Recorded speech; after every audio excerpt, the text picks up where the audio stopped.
You know, actually, I just said that my Dreamcast was the fourth machine I ever bought, but that's actually not true now that I think about it. No. The Super Nintendo was the first machine I ever bought. I remember I bought the Super Nintendo in the period between when I purchased my Sega Dreamcast, when I pre ordered it before it was even released, and when I actually received the console, when it was launched. In that period between when I purchased, or rather, yeah, when I reserved and got the Dreamcast, I bought a Super Nintendo. An interesting time to buy a Super Nintendo. I believe I, in fact, I know they were actually selling at the time Super Nintendo. I guess kind of miniature models. Do you remember those? They're kind of they have to be rare because I haven't really seen them since. They were selling a miniaturized version of the Super Nintendo. It was an official Nintendo product that came packaged with Tetris Attack, I believe. Tetris Attack, by the way, is why I bought a Super Nintendo. As a hardcore Sega fan and as someone who had the Dreamcast on his way, I didn't really need the Super Nintendo until Tetris Attack. Tetris Attack, I'm a huge fan of puzzle games. Tetris Attack is the best puzzle game ever made. That's just all there is to it. Made by Intelligent Systems and published by Nintendo. You can get it now in various forms. It was Pokemon Puzzle League back on the Game Boy Color as well as the N64. And also you can get it now on the DS in, I think it's called Puzzle League Planet Puzzle League, something like that. I don't care much for the presentation. I love the multiplayer stuff, but Tetris Attack for the Super Nintendo is why I bought that machine, and it is superb. Now, the Super Nintendo, I don't have to get too involved with. You know a lot about the Super Nintendo. A lot of people see it as, certainly it is one of the greatest consoles ever made, and its library of games has also held up quite well with today's eyes. Culturally, what was going on with the Super Nintendo, at least in my life, I think of the Super Nintendo as kind of my kind of a mid '90s kind of machine. The Genesis, which of course was its neck and neck competition or competitor, was also alive. They existed concurrently, but I consider, because the Dreamcast was, or rather the excuse me, the Super Nintendo was released later in the '90s. I very much associate it with grunge, with that time in my life. I remember '94. '94 was an extremely strong year in video games and media in general. Back when I was as a Sega fanboy, actually giving a look over to my friend's Super Nintendo with the likes of Super Metroid and F-Zero. I love F-Zero. I gotta hand it up. That was awesome. I was a little jealous when that came out. As a Sega fanboy, F-Zero kind of had me. Oh man, that game is awesome. Things are falling. You hear it? It's fun. Donkey Kong Country, also '94. I think of the music I was listening to, and I think of the same. I was playing both at the same time, the Sega Genesis and the Super Nintendo. But that was when grunge was at its height. Nirvana, Kurt Cobain was still around. Nirvana was kicking it huge. Soundgarden was monstrous. One of my personal faves, Alice in Chains, really good, but kind of attitudinal. Not aggro, and not emo, but and not whiny. It just kind of heartfelt.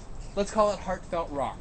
Was really big in the '90s, and so I associate a lot of my gameplay sessions to that. I also, again, I was in Moscow, Russian, so I associate a lot of my.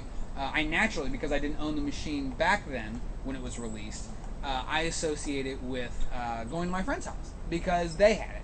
And it was a good time. It was a very good time. But when I got it, it was significantly later, and I was able to attract a lot of females. The Super Nintendo was one of the first machines I was able to really get chicks into, simply because of Tetris Attack.